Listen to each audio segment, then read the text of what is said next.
Hello and the warmest welcome to Best Analysis BA Football. In this opening scene, we take a look at Canada's base structure.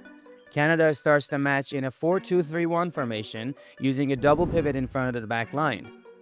These two holding midfielders play a crucial role in maintaining balance between defensive stability and attacking progression. Meanwhile, Canada's wingers stay wide and close to the touchline, maximizing the team's attacking width. This stretches the opponent's defensive shape horizontally, creating larger gaps in central areas for attacking midfielders and central runners to exploit. Here, we see Canada's attacking approach during the first half.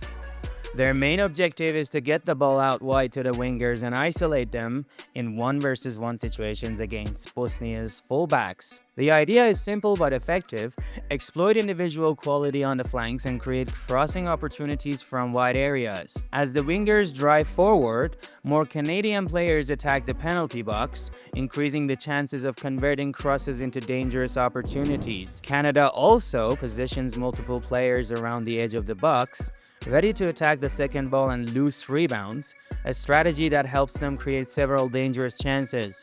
This scene highlights another key attacking pattern from Canada. By progressing the ball into wide areas near the final third, Canada creates ideal crossing situations into the penalty area.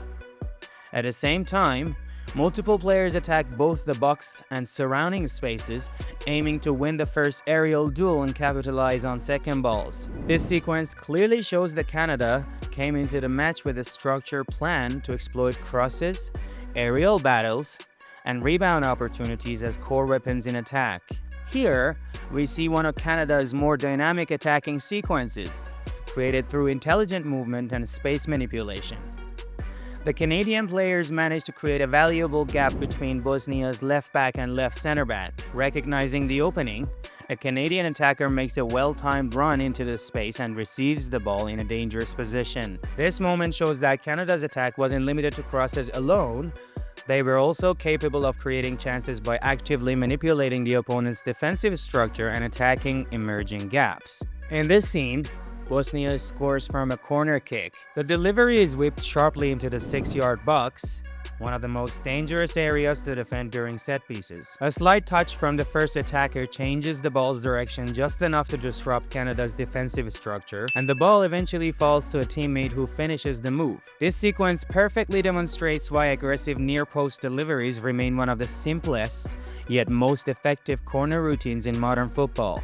Sometimes, a single deflection is all it takes to completely break a defensive setup and create a goal-scoring opportunity. One of the biggest tactical adjustments from Canada in the second half is their increased use of the third-man combination. In this pattern, instead of playing directly to the final target, the ball carrier uses an immediate player, allowing a third player to receive in a much more favorable position. This concept helps teams break pressing structures, escape pressure, and access spaces behind defensive lines far more efficiently. In this scene, Canada uses exactly this pattern to improve ball circulation and find new routes through Bosnia's defensive shape. A Canadian player positions himself intelligently in the half space, receiving the ball between the center back and the advanced fullback. The positioning allows him to drive forward and put immediate pressure on the defensive line. As the attack reaches the edge of the penalty area, Canada once again uses a third-man combination.